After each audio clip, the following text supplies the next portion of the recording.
निजगढ विमानस्थल बनाएरै छाड्नेमा सत्ता गठबन्धनका शीर्ष नेता दृढ। कान्तिपुर समाचारमा आज हामीसँग यो प्रसङ्ग हुनेछ। अस्थिर प्रदेश सरकारको 5 वर्षीय कार्यकालको लेखाजोखा अनि बुढीगण्डकी आयोजना आफ्नै लगानीमा बनाउने सरकारको तयारी र यस्तै स्थानीयमा पर्ने अप्ठ्यारो बारेको रिपोर्ट पनि हामीसँग हुनेछ। साथै विकल्प पनि काठमाडौँको फुटपाथबाट साना व्यापारी हटाउने महानगरको निर्णय कतिको जायज। शनिबारको स्वास्थ्य सल्लाहमा नशारोग विशेषज्ञ डाक्टर जगदीश अग्रवालसँगको कुराकानी, शहरका रेस्टुरेन्टमा बढेको चहल पहल र जनकपुर धामको गङ्गा आरतीको दृश्य पनि देखाउनेछौँ। अन्तर्राष्ट्रिय प्रसङ्गमा विश्व समुदायको वाहवाही बटुलेको बङ्गलादेशको पद्मा बहुउद्देश्यीय पुल निर्माणको कथा अनि खेलकुदमा महिला भलिबलको प्रसङ्ग। नमस्कार। अब मुख्य समाचार। सर्वोच्चको फैसलामा रहेको अस्पष्टताका बीच निजगढमा अन्तर्राष्ट्रिय विमानस्थल बन्ने प्रधानमन्त्रीको उद्घोष। गठबन्धन सरकारको प्राथमिकतामा परेकाले कुनै पनि हालतमा बनाइ छाड्ने दाबी। प्रदेश सरकार बने राजनीतिक अस्थिरताको केन्द्र। मुख्यमन्त्री र मन्त्री बन्ने होडले विकास र समृद्धि नारामा समेत केन्द्रकै निर्देशनमा चल्दा 5 वर्षको उपलब्धि शून्य प्राय। अत्यावश्यक सेवामा अवरोध गर्नेहरूप्रति नियमनकारी निकाय उदार बन्दा नागरिक मौलिक हकबाटै वञ्चित। राजनीतिक दलका भातृ संस्था र व्यवसायका नाममा हुने आन्दोलन घातक। बुढीगण्डकी जलविद्युत आयोजना स्वदेशी लगानीमै बनाउन साउनमा कम्पनी स्थापना गरिने। आयोजना प्रभावित गोर्खा र धादिङका 3,500 स्थानीयलाई थातथलोकै चिन्ता। र न्यू डायमन्ड महिला भलिबल प्रतियोगिताको उपाधि नेपाल पुलिसले जित्यो। एपीएफ 3-0 को सोझो सेटमा पराजित विजेता टिमलाई 5 लाख पुरस्कार।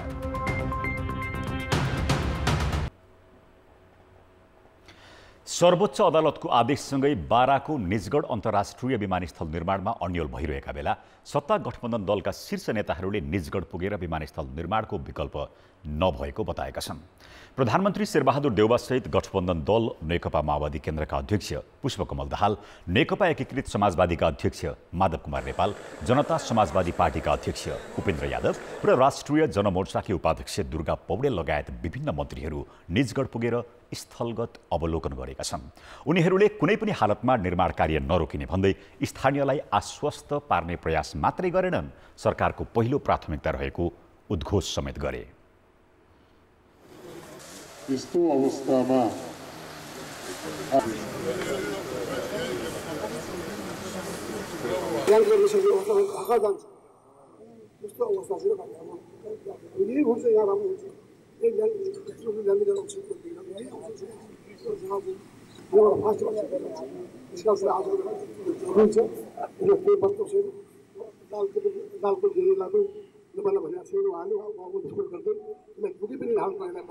जनप्रतिनिधिहरूबाट, मान्य मन्त्रीजीहरूबाट, विज्ञहरूबाट, वन कर्मचारीहरूको तर्फबाट पनि हामीले कुराहरू सुन्यौँ र त्यसको निम्ति प्रधानमन्त्रीजीले अन्तमा 2टा रनवेको काम अगाडि बढाउने गरी गो एहेड भनिसक्नुभयो उहाँले।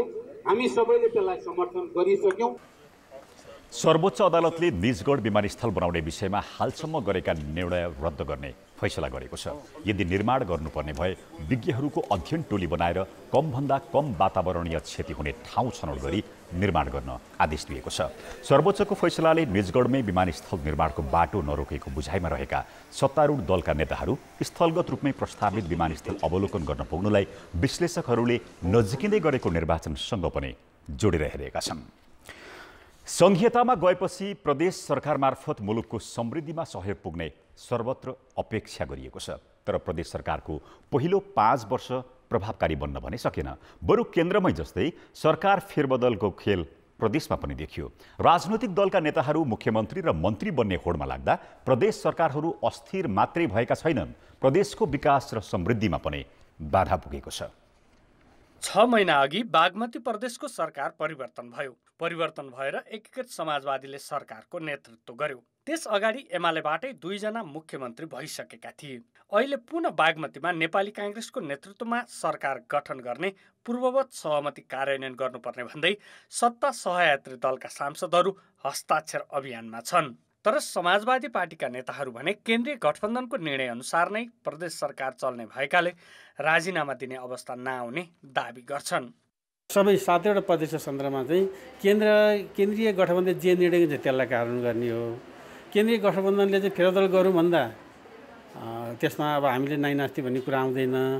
केन्द्रीय गठबन्धन नबोल्दासम्म तल जति उफ्रे पनि जति कराए पनि त्यसको कुनै अर्थ छैन। बागमतीमा मात्र होइन लुम्बिनीमा पनि मुख्यमन्त्री परिवर्तन भएसँगै अहिले माओवादी केन्द्रले नेतृत्व गरिरहेको छ। तर यहाँ पनि नेपाली काङ्ग्रेसले नेतृत्वको दाबी छाडेको छैन। अब चाहिँ अवस्था फरक ढङ्गले गइराखेको छ। बजेट पनि पास भइसकेको छ। त्यसैले अब अविलम्ब चाहिँ जुन पूर्व समझदारी थियो पूर्व समझदारी कार्यान्वयन गर्दै अब चाहिँ नेपाली काङ्ग्रेसलाई सत्ता ह्यान्डओभर गर्नुपर्छ भनेर हामीले दलको आधिकारिक निर्णय नै गरेका छौँ। उता गण्डकी प्रदेशमा पनि नेकपा विभाजनपछि दलहरूबीच सरकार जोगाउने र भत्काउने लामै खेल चल्यो। अहिले पनि बेला बेलामा गण्डकीमा सरकार परिवर्तनको चर्चा हुन छाडेको छैन। त्यसो त 4.5 वर्षको अवधिमा प्रदेश 1ले तेस्रो मुख्यमन्त्री पाइसकेको छ। नाम समेत राख्न नसकेको प्रदेश 1मा अझै मुख्यमन्त्री फेर्ने चर्चा चलिरहन्छ। कर्णाली प्रदेश पनि अहिले सत्ता गठबन्धनले आलो पालोमा सरकार चलाएका छन्। प्रदेश 2 र सुदूरपश्चिम सरकार परिवर्तन भएको छैन, तर काम गराएको स्थिति सन्तोषजनक छैन। यसरी प्रदेश सभा राजनीतिक खेलको अखडा बन्दा प्रदेश सरकार स्थिर बन्न सकेनन्। अधिकारको बाँडफाँडको संरचना हो सङ्घीय शासन प्रणाली भनेको, त्यसअनुसार उहाँहरूलाई काम गर्ने अभ्यास पनि नभएको। त्योभन्दा चाहना के भने सत्तामा गइसकेपछि केही हुन्छ कि भन्ने उहाँहरूको मानसिकताबाट अलिकति ग्रसित भएको कारणले यी गतिविधिहरू देखा परिरहेछ। र तुरुन्तका तुरुन्तै अब त्यति मात्र होइन, जस्तै बागमती प्रदेशको मात्र होइन, त्यसपछि फेरि अरू ठाउँमा पनि जे तरिकाले उहाँहरू परिवर्तन गर्दै हुनुहुन्छ त्यो देखा पर्दै जान्छ। प्रदेश सरकार अस्थिर बन्नुमा केन्द्रमा भएको राजनीतिक समीकरणको फेरबदलले पनि काम गरेको छ। कानुन नबनेको विषयलाई पनि प्रदेशले कारण देखाउँदै आएका छन्, तर आफ्नो एकल अधिकार समेत प्रयोग गर्न नसक्दा त्यसको असर सरकारको प्रभावकारितामा परेको छ। कान्तिपुर समाचारका लागि बुटवल सहकर्मी स्वस्तिक श्रेष्ठ र क्यामेरामा सञ्जय लुइटेलका साथ दीपक आचार्य, काठमाडौँ। अब जनताको आवाज आज हामीले 7 प्रदेशमा सोधेका छौँ। सङ्घ र प्रदेशमा पटक पटक सरकार फेरिरहँदा विकास निर्माणमा के कस्ता असर परेका छन्? जनताको आवाज। राम्रोसँग काम हुन सक्दैन, जस्तै तपाईँको गुणस्तरीय काम हुन सक्दैन। बन्नुपर्ने कामहरू योजनाहरू समयमा बनिरहेका हुँदैनन्। योजना बनाएको अर्को जनाले चाहिँ यो पुरा गर्न चाहिँ सक्दैन, किनभने उहाँको विचार इच्छा आकांक्षा अनि उनको योजनाहरू चाहिँ फरक हुन्छ। विकास निर्माणको काममा असर पर्छ, ढिला सुस्ताइ हुन्छ। अब त्यो पहिलेदेखि भइराखेको विकास निर्माणको कामहरू अब के अरे कार्यान्वयन नहुन सक्छ। अघिल्लो सरकारले लिएका नीति कार्यक्रम बजेटहरू चाहिँ पछिल्लो पटकको सरकारले चाहिँ कार्यान्वयन नगर्ने, विकास निर्माणमा त्यसको चाहिँ प्रत्यक्ष रूपमा प्रभाव अथवा चाहिँ असर पर्ने गर्दछ। कति महिना 6 महिना कति पुग्छ, फेरि अर्को सरकार आउँछ, फेरि त्यसले नीति निर्माण छ। त्यसले गर्दाखेरि हामीले काम गर्न केही विकास निर्माण कामै केही गर्नु भएको छैन। एउटा सरकार पुग्छ, सरकार अब विकास गर्छु भनेर तयार पर्छ, पर्दै अब त्यो सरकार फेरि ढालिहाल्छ, अनि ढालिसकेपछि अनि विकास गर्नै पाएन। कार्यान्वयनमा नल्याउने कारणले गर्दा चाहिँ विकास योजनामा चाहिँ अलिक असर परेको देखिन्छ। जनताहरूलाई के खाँचो छ, के आवश्यकता छ, के पुरा गर्नुपर्ने त्यसतिर ध्यान छैन। विकास मुद्दालाई हटाएर जहिले पनि यिनीहरू आफ्नो विकास गर्न मात्रै खोज्या हो। विकास निर्माणका योजनाहरू एउटा खाले योजनाहरूलाई प्राथमिकता दिने, अर्को खाले योजनालाई प्राथमिकता दिने हुनाले यहाँ चाहिँ फरक पर्ने देखिन्छ। गरिरहेको कामहरू छोडेर फेरि अर्को सरकारले फेरि सुरुदेखि गर्नुपर्ने हुन्छ। सरकार परिवर्तन हुँदा त्यो काम पुरा नहुँदै अर्को योजना थपिन्छ। कामहरू बिचमै कामहरू ब्रेक हुन्छ, रोकिन्छन्। आउने सरकारले नि निरन्तर दिने हो भने त विकास हुन्थ्यो होला। बिचमा छोडेर जानु भएपछि त्यो त जनतालाई हो नि त ह्याम्पर पर्ने त। नीति कार्यक्रममा प्रभाव परे पछाडि स्वतः बजेट कार्यक्रममा प्रभाव पर्ने भयो। यसले गर्दाखेरि अर्को राजनीतिक दलको नेतृत्वमा सरकार बन्ने, त्यो सरकारले आफू अनुकूलको कार्यक्रम ल्याउन खोज्ने, पहुँच र पावरका आधारमा योजनाहरू विनियोजन हुँदाखेरि वास्तविक वस्तु स्तरका योजनाहरूलाई चाहिँ सम्बोधन हुन सकेको छैन। मन्त्रीहरू त आफ्नो सत्ताको लागि मात्रै गरिरहेका छन्, यसबाट आफ्नो बेनिफिट होस्।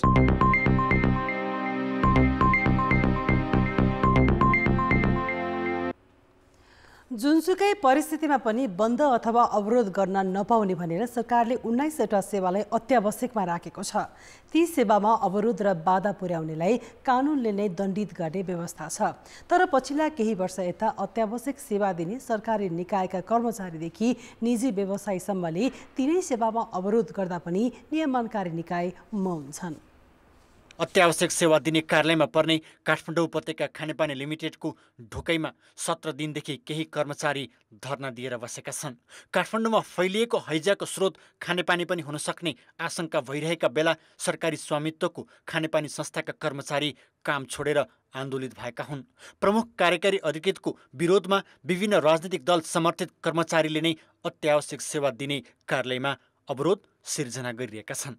केन्द्रीय कार्यालयको हकमा हामीले बिहान 10 बजेदेखि 1 बजेसम्म प्रशासनिक कामहरू रोकेका छौँ केन्द्रीय कार्यालयहरूको हकमा, र सिओको हकमा जो यहाँको चाहिँ प्रमुख कार्यकारी अधिकृत हो उहाँको हकमा हामीले बिहानदेखि बेलुकासम्मै 10 to 5 नै उहाँलाई हामीले कार्यकक्ष प्रवेश निषेध गरेका छौँ कर्मचारीको भविष्य सुनिश्चित गर्न र कम्पनीसँग आश्रित जो हाम्रो उपभोक्ताहरू हुनुहुन्छ के अरे लाखौँ हाम्रो उपभोक्ताको खानेपानीको अधिकार सुनिश्चित गर्नका निम्ति हामीले चाहिँ अहिले आन्दोलन गरे हो।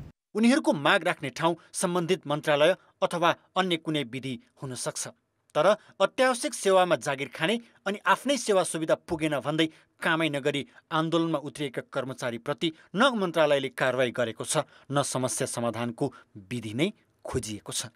विभिन्न अब केमिकल आपूर्तिको कुरा होला, मिटर खरिदको कुरा होला, त्यस्तै गरेर पानी आपूर्तिकै कुराहरू छ र हैजा फैलिरहेको अवस्थामा हामीले तुरुन्तै हामीले मोबिलाइज भएर त्यहाँ विभिन्न अब उपचारका विधिहरू अपनाउनु पर्ने हुन्छ। त्यो गर्नमा अलिकति यसले असर परेको अवस्था छ। त्यसमा आन्दोलनको कार्यक्रमहरूलाई फिर्ता गरेर वार्ता छलफलमा आउनुहोस् भनेर आह्वान गरिसकेको अवस्था छ। अत्यावश्यक सेवामा अवरोध हुने गरेको यो एउटा मात्रै घटना होइन। गत भदौमा नेपाल वायु सेवा निगममा कर्मचारीको आन्दोलन, चैतमा पेट्रोलियम ढुवानी गर्ने ट्याङ्कर चालकको आन्दोलन पनि अत्यावश्यक सेवामाथिको अवरोध नै हो।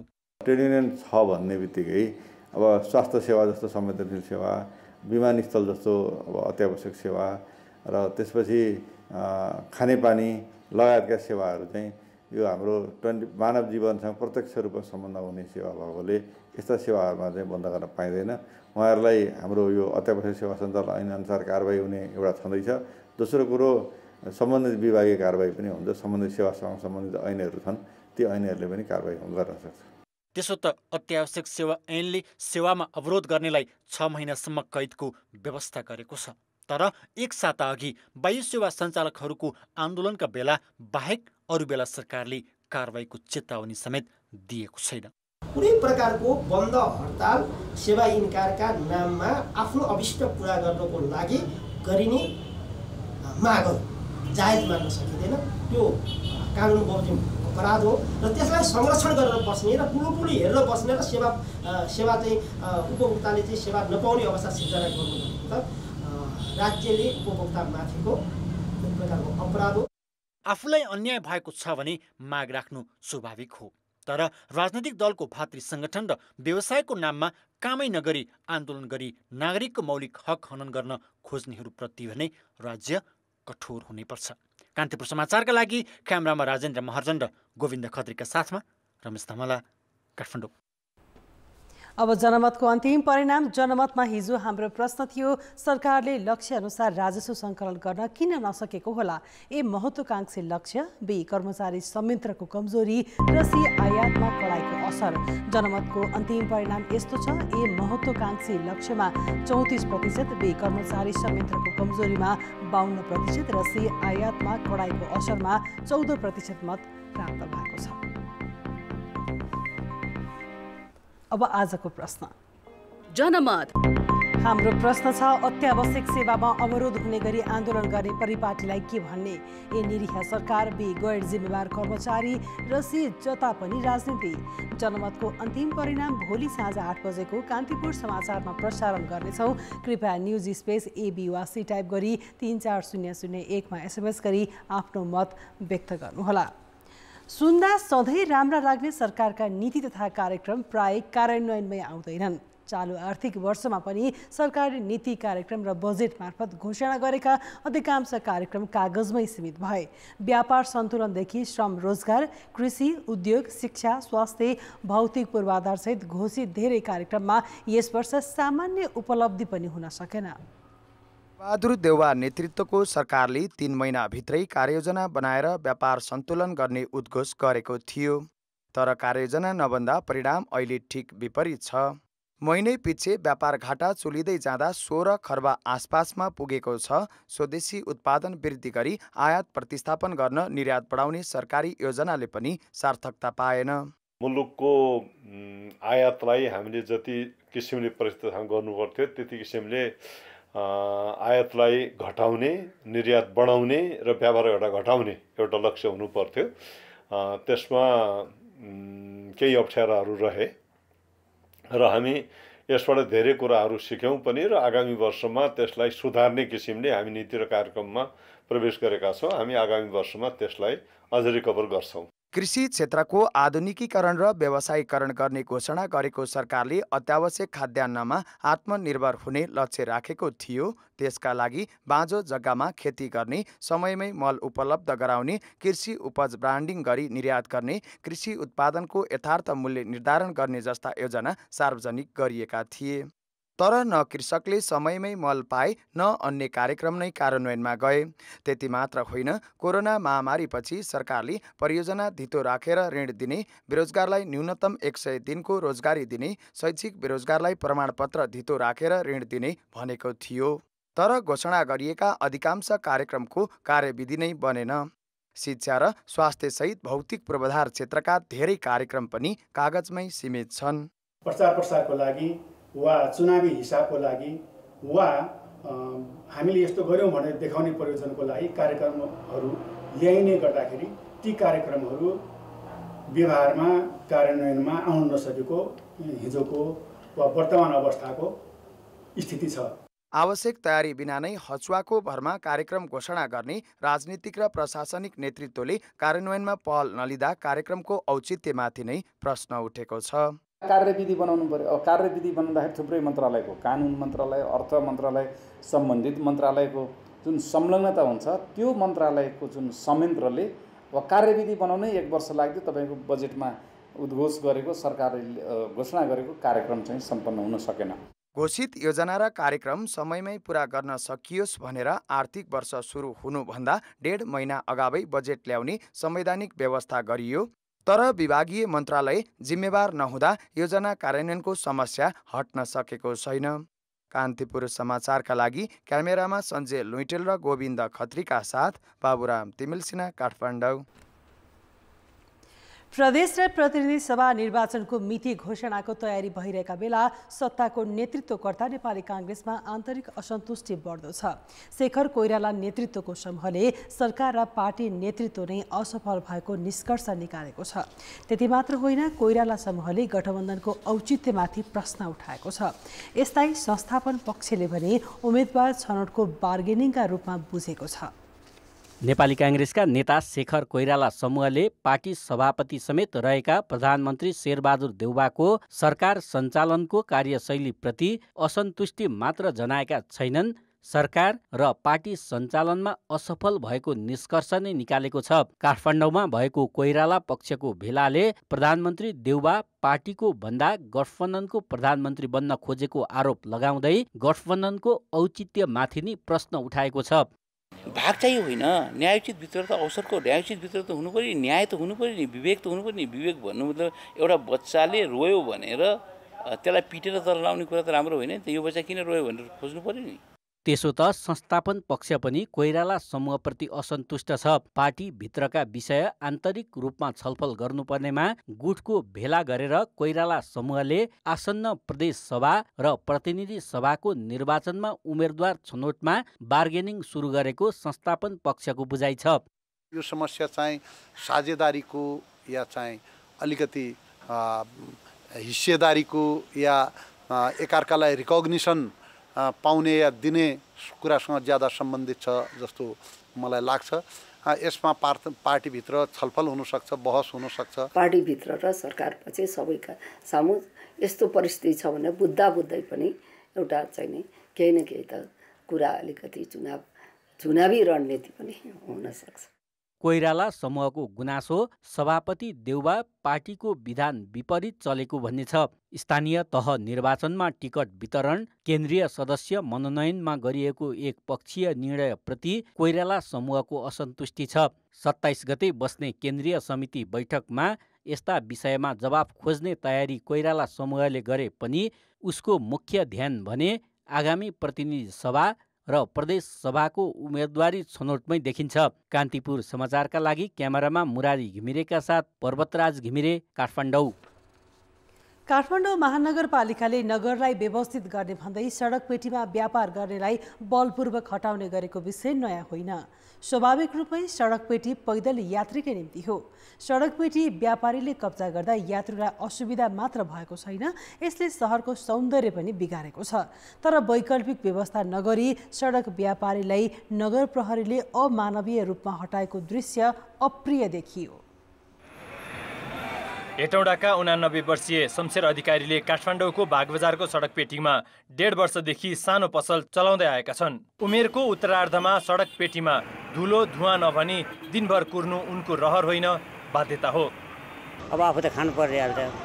अब दारी काट्न गए 50 रुपियाँ, कपाल काट्न गए 150 रुपियाँ। अब त्यो कसले दिने? सरकारसँग सधैँ हात जोड्न मिल्दैन।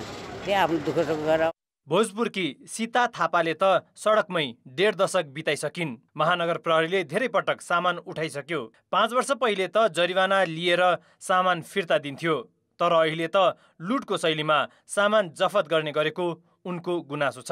के गर्छ? भेटेर लान्छ, लगेपछि फिर्ता दिँदैन।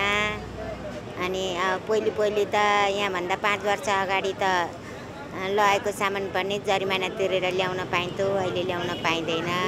लिलामी गर्छन्, आएपछि भाग्ने अनि जान्छन् राख्ने। सडक किनारमा व्यापार गर्नै रोक लगाएको महानगरले साँझ 7 बजे अघि सामान बेच्ने व्यापारीलाई गरेको अमानवीय व्यवहारको भने सर्वत्र आलोचना भइरहेको छ।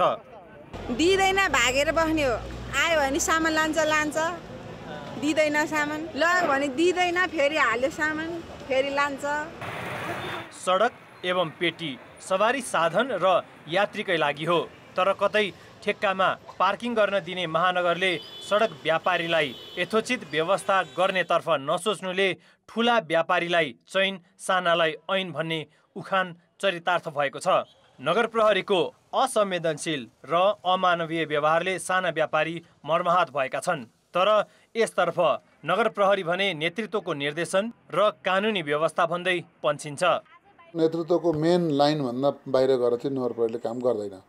अब कहिलेकाहीँ के हुन्छ भने यसो गरे राम्रो होला भन्ने राय नगर प्रहरीको होला, तर नेतृत्वले स्वीकार नगरिकन हामी त्यसलाई इन्फोर्स चाहिँ गर्दैनौँ। धनी र ठुला व्यापारीका लागि शुल्क उठाएर सडकमै पार्किङ गराउने महानगरले निम्न आयका लागि सडक पेटीमा साना व्यापार गर्नेलाई सधैँ किन थपाउँछ? यसको उचित जवाफ महानगरले दिनु पर्दैन? कान्तिपुर समाचारका लागि क्यामेरामा सुरज खड्काका साथ सुबिन्द्र श्रेष्ठ, काठमाडौँ। एउटै विषय अध्ययन गराउने फरक फरक शैक्षिक संस्थाको गुणस्तर सामान्यतः एकै किसिमको होला भन्ने अनुमान गरिन्छ, तर चिकित्सा शिक्षा अध्यापन गराउने शैक्षिक संस्थाको गुणस्तर भने भिन्न भिन्नै छ। ती शैक्षिक संस्थाको उत्पादन पनि फरक खालको छ। त्यही भएर चिकित्सा शिक्षा आयोगले शैक्षिक संस्थाको गुणस्तरदेखि जनशक्ति, भौतिक पूर्वाधार लगायतको समग्र अवस्थाबारे अध्ययन गरेर शैक्षिक संस्थाको वर्गीकरण गर्ने भएको छ। चिकित्सा शिक्षा पढाउने त्रिभुवन र काठमाडौँ विश्वविद्यालयका 22वटा मेडिकल कलेज छन्। त्यस्तै पाटन, बिपी कोइराला, वीर सहित 7वटा स्वास्थ्य विज्ञान प्रतिष्ठान छन्। यसका साथै पब्लिक हेल्थ अध्ययन गराउने 100को हाराहारीमा शैक्षिक संस्था छन्। ती मध्ये कतिपय संस्थाको पूर्वाधार, जनशक्ति र गुणस्तर राम्रो छ भने केही निकै कमजोर अवस्थामा छन्। ती संस्थाको गुणस्तरदेखि पठन पाठन, विद्यार्थीको सिकाइ उपलब्धि, फ्याकल्टीको अवस्था, पूर्वाधार लगायत समग्र अवस्था पहिचान गरी चिकित्सा शिक्षा आयोगले वर्गीकरण गर्ने भएको छ। मेडिकल कलेजदेखि पब्लिक हेल्थ पढाउने संस्थालाई समेटेर आयोगले 3 तहमा वर्गीकरण गर्ने भएको हो। हामी कहाँ भएका शिक्षण संस्थाहरू कुन लेभलका छन्, यो फरक फाल्का देखिन्छन्। कुनै प्रकारले पठन पाठन भइरहेको छ, कुनैमा सुविधा सम्पन्न छन्, कुनै कमजोर छन्। यिनीहरूको बिचमा कुनै खालको वर्गीकरण, म चाहिँ सबभन्दा सर्वश्रेष्ठ छु अथवा कमजोर छु भनेर संस्थाले पनि थाहा नपाएको अवस्था छ। त्यसको लागि यो वर्गीकरण गर्नलाई एक्रिडिटेसन भन्छौँ हामीले। त्यसलाई चाहिँ एक्रिडिट गर्नको लागि के आधारमा गर्ने भनेर अहिले गृह कार्य भइरहेको छ। एक्रेडिटेसन कमिटी बनेको छ, त्यसले बनाएको मापदण्ड अनुसार अब शिक्षण संस्थाहरू वर्गीकरण हुन्छन्। त्यसो त विद्यार्थीले महाराजगञ्ज चिकित्सा क्याम्पस, बिपी कोइराला स्वास्थ्य विज्ञान प्रतिष्ठान, काठमाडौँ विश्वविद्यालय लगायतका शिक्षण संस्था रोजाइमा पढ्ने गरेका छन्। वर्गीकरणका लागि आयोगले मापदण्ड बनाई पाठ्यक्रम, पढाइको तौर तरिका, परीक्षा प्रणाली, ज्ञान र सिपको परीक्षण, कानुनी कार्यान्वयनलाई प्राथमिकता दिनुपर्ने विज्ञको बुझाइ छ। एक पटक विवरण दिएर 10औं वर्षसम्म देखाउने परिपाटी भने हटाउनु पर्ने सुझाव विज्ञको छ। एजुकेसनको आधार वा स्ट्रक्चरको आधार, पूर्वाधारको आधार के कुन आधारमा वर्गीकरण गर्न लाग्यो? अब वर्गीकरण गरिसकेपछि के को लागि? सिट निर्धारणको लागि? सबै मेडिकल कलेजको क्वालिटी राम्रो होस्, त्यसको चाहे भौतिक होस्, चाहे त्यो शिक्षकको होस्, चाहे त्यो अन्य कुरा जे आवश्यक छ त्यसलाई सुधार गर्नुपर्दछ। शिक्षा मन्त्रालयमा पास फेलको हटाएर ग्रेडिङ सिस्टम गरेको छ। एकातिर यस्तो गर्ने र अर्कोतिर नेपालमा भएका 19-20वटा मेडिकल कलेजलाई क ख ग श्रेणीमा बाँडेर भोलिको दिनमा यो चाहिँ यसको नराम्रो इम्प्याक्ट, नराम्रो मेसेज समाजमा पर्छ। वर्गीकरणले चिकित्सा शिक्षाका शिक्षण संस्थाको स्तर थाहा पाउने मात्र होइन, कमी कमजोरी भए सुधारका लागि टेवा पुग्नेछ। यसले नेपालको मेडिकल शिक्षाको वर्तमान अवस्था समेत थाहा पाउन सहयोग पुग्नेछ। कान्तिपुर समाचारका लागि वीरगञ्जबाट पङ्कज श्रेष्ठ र क्यामेरामा श्याम श्रेष्ठका साथ नारायण किलम्बु, काठमाडौँ। अब पालो शनिबारको स्वास्थ्य सल्लाहको। तपाईँ आफूलाई या आफ्ना परिवारका कसैलाई हातखुट्टा झमझमाउने, बोल्दा वा काम गर्दा असहज महसुस हुने गरेको छ? यदि छ भने तपाईँलाई नसा सम्बन्धी रोग हुन सक्छ। नसा सम्बन्धी रोगका लक्षण के हुन्? यसले के कस्ता समस्या निम्त्याउन सक्छ र यसबाट कसरी बस्ने भन्ने सन्दर्भमा नसारोग विशेषज्ञ डाक्टर जगदीश अग्रवालसँग सहकर्मी कृपाल गौतमले कुराकानी गरेका छन्। यो नसाको रोग भनेको हाम्रो मस्तिष्कमा केही विकृति आयो, केही अप्ठ्यारो पर्यो, नसाहरू जुन पुरा शरीरभित्र दौडिरहेका छन् या सञ्चालित छन् तिनीहरूमा केही खराबी आयो भने त्यो नसाको रोग हुन्छ। हरेक नसा रोगका विभिन्न लक्षणहरू हुन्छन् र तपाईँको बुझ्नलाई के गर्नु पर्यो भने आफूलाई जुन साधारण हामी नर्मल हुन्छौँ त्यो बाहेक एबनर्मल तपाईको हिँडाइमा, तपाईँको बोलाइमा अचानक केही भयो भने नसाको हो कि भन्नेतिर लाग्न सक्न सोच्नुपर्ने हुन्छ। धेरै जसो 50% केस तपाईँले भन्ने हो भने पक्षाघातकै होलान्। त्यसपछि हाम्रा संक्रामक रोग हुन्छन्, जस्तै इन्फेक्सन जसलाई भन्छौँ, मेनिन्जाइटिस, इन्सेफ्लाइटिस। तेस्रो क्याटेगोरीमा आउँछन् कि तपाईँको यो जुन छारी रोग भन्छन् त्यो पनि नसा रोगमै आउँछन्। त्यसपछि के हो भने एज हुँदैखेरि, एज बढ्दैखेरि पनि तपाईँको के हो भने हात खुट्टा काम्ने, हिँड्न गाह्रो हुने, पटक पटक चाहिँ लड्ने। अर्को क्याटेगोरी चाहिँ हाम्रो मस्तिष्कभित्र या हाम्रो स्पाइनल कोर्डभित्र हामीका नसाहरूमा चाहिँ ट्युमरहरू पनि पेलाएको हुन सक्छन्। पक्षाघातको सबभन्दा इम्पोर्टेन्ट कारण चाहिँ मैले 5वटा कारण भने। ब्लड प्रेसर हुन्छ, डायबिटिज हुन्छ, मोटोपन हुन्छ, चुरोट खाइन्छ, हिँड्ने बानी हुँदैन, यस्तामा रोग हुन्छ। त्यसैले गर्दा यिनीहरूको उपाय गर्यो भने बच्न सकिन्छ। छारे रोगका विभिन्न कारणहरू छन्। सर्टनमा 60-70%मा केही कारण नभएर पनि हुन्छ। अरूमा चाहिँ त्यसैकै ब्रेनमा ट्युमर भएर पनि, इन्फेक्सन भएर पनि, नामले किराको फुल प्यारासाइटिक इन्फेक्सन भन्छौँ त्यस्तो भएर पनि हुनसक्छ। यो जुन हात काम्ने गर्ने रोगहरू छन् तिनीहरू चाहिँ उमेरअनुसारका मस्तिष्कभित्रका सेलहरू ड्यामेज भएर सुकेर गएर पनि हुन्छन्। धेरैजसो नसा रोगहरूको उपचार छ, उपचार नभएको होइन, उपचार छ र त्यो फिजिसियन कहाँ देखाएर फिजिसियनले नै उपचार गर्न सक्छ। पर्यो भने नसारोग विशेषज्ञ कहाँ पनि जान सकिन्छ र त्यो अनुसार जे प्रकारको रोग छ त्यो अनुसारको रोगको उपचार गर्न सकिन्छ। अर्थ र विकास। लामो समयदेखि अन्यलमा पर्दै आएको 1200 मेगावाट क्षमताको बुढी गण्डकी जलविद्युत आयोजना अन्ततः स्वदेशी लगानीमै निर्माण हुने लगभग निश्चित भएको छ। 2 खर्ब 59 अर्ब लागत अनुमान गरिएको यो आयोजनाका लागि सेयर जारी गरेर सर्वसाधारणबाट 12 अर्ब उठाउने लक्ष्य सरकारले लिएको छ।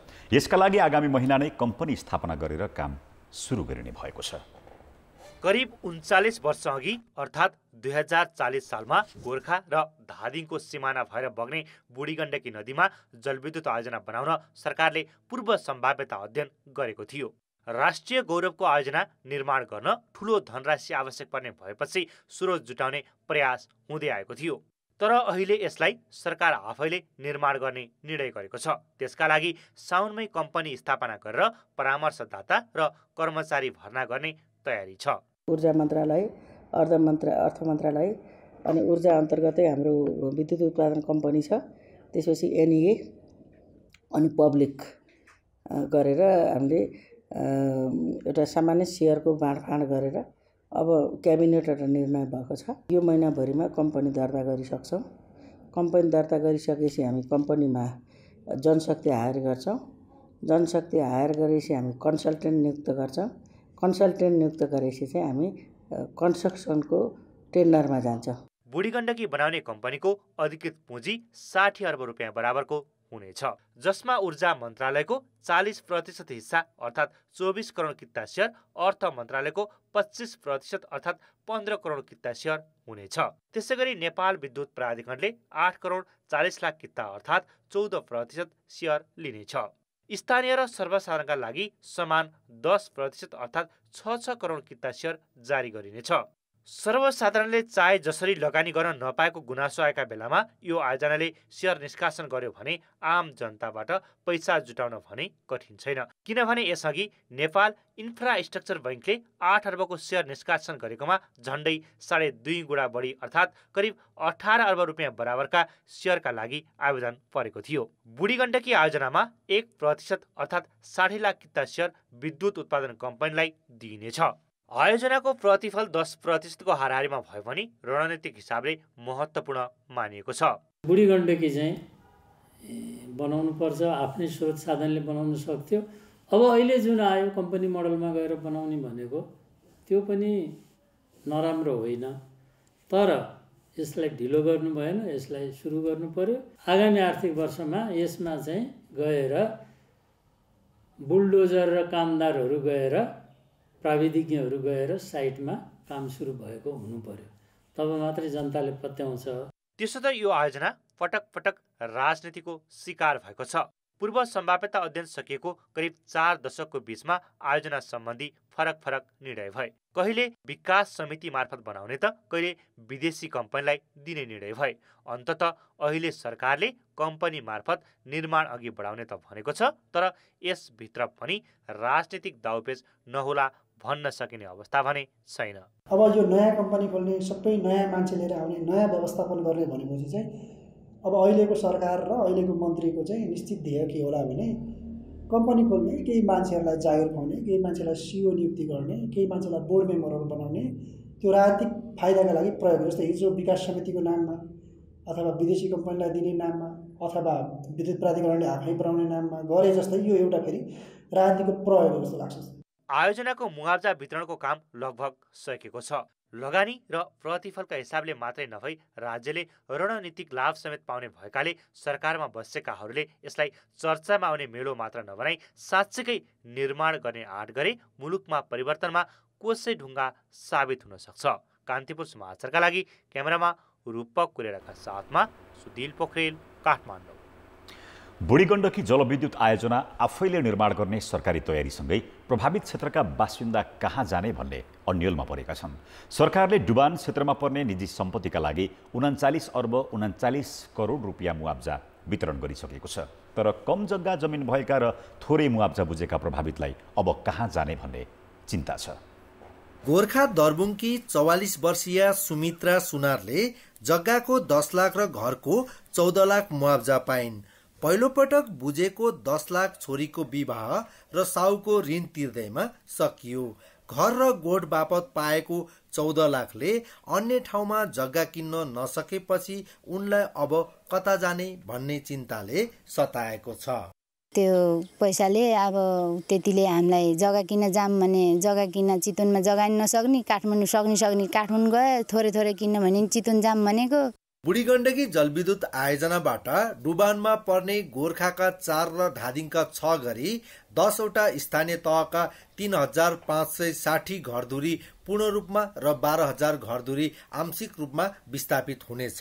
पैसा पाए पनि पुस्तौ बिताएको थाकथलो छोड्नु पर्दा उनीहरू चिन्तित छन्।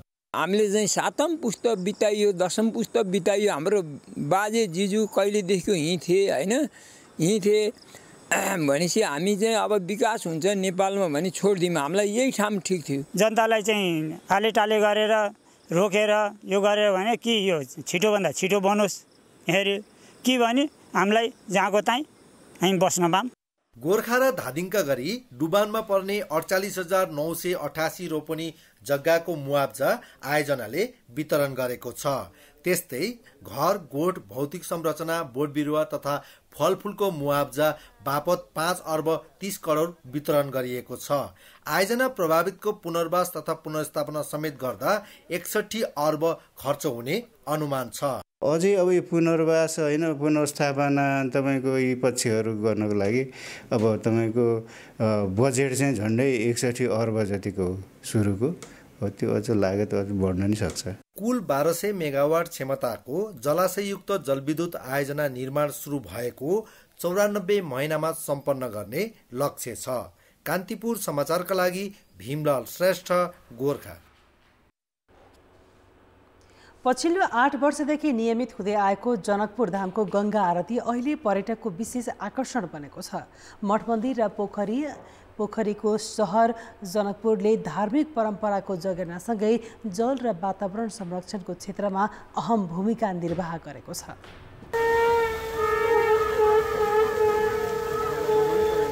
यो जनकपुर धामको पवित्र र प्रसिद्ध सरोवर गंगा सागर हो। यहाँ यसरी नै प्रत्येक साँझ भक्तिभाव र सुगन्धित धूप दीप सहित गंगा आरती हुने गरेको छ। प्राचीन मिथिलाको राजधानी जनकपुर धाममा आयोजन हुँदै आएको विवाह पञ्चमी, रामनवमी, दुर्गा पूजा, छठ पर्व जस्तै गंगा आरती पनि अहिले पर्यटनको मुख्य केन्द्र बनेको छ। अकेली आए परिवार से सोचता पूरे परिवार यहाँ आए और जानकी मंदिर का दर्शन करें और गंगा आरती देखें, अपने जीवन को उद्धार बनाएं, यहाँ के सभी मंदिरों के दर्शन करें। शांति मिला, शांति मिला। इसके लिए हम लोग आधा घंटे से वेट कर रहे थे। इसके बाद हम लोगों का आरती चालू हो गई, बहुत अच्छा लगा। मठ मन्दिर र पोखरीहरू हेर्न जनकपुर धाम पुगेका पर्यटक दैनिक साँझ भव्य रूपमा आयोजन हुने आरतीमा सहभागी हुन थालेका छन्। त्यसो त जल सञ्चय र वातावरण संरक्षणको क्षेत्रमा यस सहरको विशिष्ट योगदान छ। क्लिन जनकपुर, ग्रीन जनकपुर भनेर एउटा स्लोगन दियो र त्यो स्लोगन नारा तहत चाहिँ विभिन्न ठाउँमा वृक्षारोपण अभियान पनि चलाएको छ, जसले वातावरण संरक्षणमा एउटा ठुलो देन चाहिँ त्यो हरियालीको छ। मर्यादा पुरुषोत्तम रामका पूर्वज भागीरथको कठोर तपस्यापछि हस्ता नक्षत्रमा गंगा पृथ्वीमा अवतरण भएको जनविश्वासको आधारमा गंगा दशहरा पर्वदेखि जनकपुर धाममा आरती सुरु गरिएको हो। 8 वर्ष अघि जेठ महिनाको शुक्ल पक्ष दशमी तिथिदेखि सेभ द हिस्टोरिकलको अगुवाईमा मनाउन थालिएको गंगा आरती 9औं वर्षमा प्रवेश गरेको छ। हामीलाई केही रकम चाहिँ प्रदेश सरकारबाट चाहिँ पाएको छ र हामीले स्थानीय व्यक्तित्वहरूबाट र पर्यटकहरूबाट नै मुख्य रूपमा चाहिँ सहयोग पाउँदैछौँ र त्यसैबाट चाहिँ सञ्चालन हुँदैछ। सम्पदाहरूको उचित संरक्षण र सम्वर्धन गर्न सके प्राचीन मिथिलाको राजधानी जनकपुर धामलाई धार्मिक पर्यटकहरूको प्रमुख गन्तव्यको रूपमा विकास गर्न सकिन्छ। भारतको बनारसबाट पण्डितहरू ल्याई सुरु भएको यो जनकपुर धामको गंगा आरतीपछि देशका विभिन्न स्थानमा यस्तै आरती आयोजन हुन थालेको छ। कान्तिपुर समाचारका लागि क्यामेरामा ब्रिकेश यादवका साथ अनिल मिश्र, जनकपुर धाम, धनुषा। खेलकुद समाचार। कान्तिपुर खेलकुद समाचारमा स्वागत छ। नेपाल पुलिस क्लबले न्यू डायमन्ड कप खुला महिला राष्ट्रिय भलिबल प्रतियोगिताको उपाधि जितेको छ। पुलिसले अर्को विभागीय टिम एपीएफलाई 3-0 को सोझो सेटमा पराजित गर्यो। किर्तिपुर स्थित बहुउद्देश्य कबड हलमा भएको खेलमा पुलिसले पहिलो सेटमा 25-16 को सहज जित निकाल्यो। रोमाञ्चक बनेको दोस्रो सेटमा 6 अङ्कले पछि परेको पुलिस 27-25 को पुनरागमन जित निकाल्दै उपाधि नजिक पुग्यो। तेस्रो सेट 25-19 ले जितेपछि पुलिस अपराजित रहँदै प्रतियोगिताको पहिलो संस्करणमै च्याम्पियन बन्न सफल भएको हो। लिग चरणमा पनि पुलिसले एपीएफलाई 3-1 ले हराएको थियो। उपाधिसँगै टिमले 5 लाख पुरस्कार पायो। दोस्रो भएको एपीएफले 2,50,000 प्राप्त गर्यो। आयोजक न्यू डायमन्ड क्लब तेस्रो बन्यो। तेस्रो स्थानका लागि भएको खेलमा न्यू डायमन्डले परोपकार आदर्श माध्यमिक विद्यालयलाई 25-12, 25-14 र 25-23 को सोझो सेटमा पराजित गर्यो। न्यू डायमन्डले 1,25,000 र आदर्शले 75,000 पाए। न्यू डायमन्ड एकाडेमीको आफ्नै भलिबल कोर्ट निर्माणको सहयोगार्थ प्रतियोगिता भएको हो। नेपाल पुलिस क्लबकी कोपिला राणा सर्वोत्कृष्ट खेलाडी बनिन्। कोपिलाले पुलिसलाई उपाधि जिताउन उत्कृष्ट प्रदर्शन गरिन्। मिडल ब्लकर कोपिलाको लिग चरणमा समेत अलराउन्ड प्रदर्शन थियो। उनले 25,000 प्राप्त गरिन्। एपीएफकी रेशमा भण्डारी उत्कृष्ट स्पाइकर बनिन्। एपीएफकी उषा विष्ट उत्कृष्ट ब्लकर बनिन् भने पुलिसकी कमला पुनले उत्कृष्ट सेटरको पुरस्कार जितिन्। उत्कृष्ट सर्भर पुलिसकी कोपिला उप्रेती। उत्कृष्ट लिबेरो न्यू डायमन्डकी एन्जिला प्रधान। उत्कृष्ट प्रशिक्षक पुलिसका रूपेश कुमार विष्ट घोषित भए। व्यक्तिगत विधामा उत्कृष्ट हुने सबैले 10-10 हजार पुरस्कार हात पारे। न्यू डायमन्डकी सलिना बुढा मगरले उदयमान खेलाडीको ट्रफी जितिन्। सलिनाले 20,000 हात पारिन्। 6औं संस्करणको महिला साफ च्याम्पियनसिप आयोजनाको जिम्मा नेपालले पाएको छ। दक्षिण एसियाली फुटबल फेडरेसन साफको आज बसेको बैठकले प्रतियोगिता नेपालमा गर्ने निर्णय गरेको हो। भदौ 13 देखि 25 सम्म प्रतियोगिता हुनेछ। एन्फाले साफ आयोजनाको प्रस्ताव पेश गरेको थियो। प्रस्तावलाई बिना दबाव बैठकले अनुमोदन गर्यो। एन्फाबाट महासचिव किरण राई बैठकमा सहभागी थिए। यसअघि 5औं संस्करणको महिला साफ पनि नेपालले आयोजना गरेको थियो। विराटनगरमा भएको प्रतियोगितामा नेपाल फाइनलमा भारतसँग पराजित भएको थियो। यस्तै साफको अध्यक्षमा फेरि काजी सुलाहुद्दिन निर्वाचित भएका छन्। बङ्गलादेशका पूर्व फुटबलर काजी दोस्रो कार्यकालका लागि निर्विरोध निर्वाचित भएका हुन्। सुषमा सिग्देल महिला ओपन गल्फ प्रतियोगिता 2022 को च्याम्पियन बनेकी छन्। रोयल नेपाल गल्फ कोर्टमा आज सम्पन्न प्रतियोगितामा सुषमाले 40 स्कोर गरिन्। स्टेबल 4-3/4 ह्यान्डिक्यापमा खेलाइएको खेलमा उनले पहिलो 9 र दोस्रो 9 सेटमा समान 20-20 अङ्क बनाइन्। 18 होलको प्रतियोगितामा कोर्स ह्यान्डिक्याप 9 भएकी सिग्देलले कस्मिरा शाहलाई 2 अङ्कले पछि पारेकी हुन्। दोस्रो बनेकी कस्मिराले कोर्स ह्यान्डिक्याप 5 सहित पहिलो 9 र दोस्रो 9 मा समान 19-19 अङ्क जोडिन्। पहिलो बनेकी सुषमाले 50,000 र स्कुटर पाइन्। कस्मिराले 30,000 रुपैयाँमा चित्त बुझाइन्। महिला सिनियरतर्फ रेखा घिमिरे पहिलो भइन्। उनले 37 स्कोर गर्दै 12 कोर्स ह्यान्डिक्याप राखिन्। सिनियरतर्फ कल्याणी मोक्तान 32 स्कोर सहित दोस्रो बनिन्। रेखाले 50,000 र कल्याणीले 30,000 जिते। महिला जुनियरतर्फ अस्टिना टन्डन 15 स्कोर सहित पहिलो बनिन् भने सोनी तामाङ 12 अङ्क सहित दोस्रो बनिन्। कस्मिरा शाहले 3 अङ्क सहित मोस्ट बडिजको उपाधि जित्न सफल भइन्। लङ्गेस्ट ड्राइभको उपाधि प्रतिभा राईले हात पारिन्। क्लोजेस्ट टु द पिनको ट्रफी रेखा घिमिरेले जितिन्। प्रतियोगितामा 34 खेलाडी सहभागी थिए। राष्ट्रिय भलिबल टिमकी कप्तान अरुणा शाही महिलातर्फ र टेबल टेनिसका प्रदीप खड्का पुरुषतर्फ पोखरा स्पोर्ट्स अवार्डमा वर्ष उत्कृष्ट खेलाडी घोषित भएका छन्। 2078 सालमा गरेको प्रदर्शनको आधारमा शाही र खड्का उत्कृष्ट घोषित भएका हुन्। शाहीसँगै मनोनयनमा क्रिकेटकी मनिषा उपाध्याय र करातेकी सरगम कुमाल थिए। यस्तै पुरुषतर्फ खड्कासँगै करातेका बुद्ध लामा र ब्याडमिन्टनका विधान अधिकारी मनोनयनमा थिए। उत्कृष्ट महिला र पुरुष खेलाडीले इलेक्ट्रिक स्कुटर प्राप्त गरे। पोखरा अवार्डमा उत्कृष्ट पुरुष खेलाडीसँगै टेबल टेनिसले 3 अवार्ड जित्यो। उदयमान खेलाडीको अवार्ड टेनिसकै दर्शिल श्रेष्ठले जिते। वर्ष उत्कृष्ट प्रशिक्षक टेनिसका निरज थापा बने। लाइफ टाइम अचिभमेन्ट अवार्ड पूर्व बक्सिङ खेलाडी गणेश भट्टराईलाई प्रदान गरियो। वर्षको उत्कृष्ट खेलकुद सङ्घ तेक्वान्दो सङ्घ गण्डकी भन्दा उत्कृष्ट खेल पत्रकारको अवार्ड कान्तिपुर दैनिकका दीपक परियारले पाए। खेलकुद पत्रकार मञ्च गण्डकीको आयोजनामा भएको अवार्डको यो 6औं संस्करण हो। खेलकुद समाचार अहिलेलाई यति नै। अब मौसम सम्बन्धी जानकारी।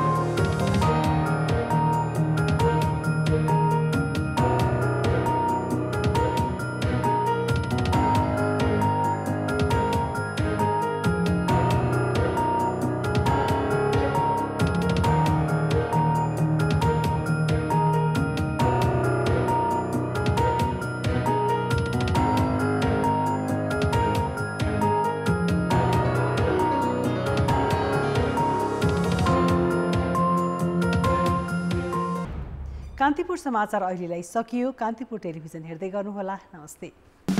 छ।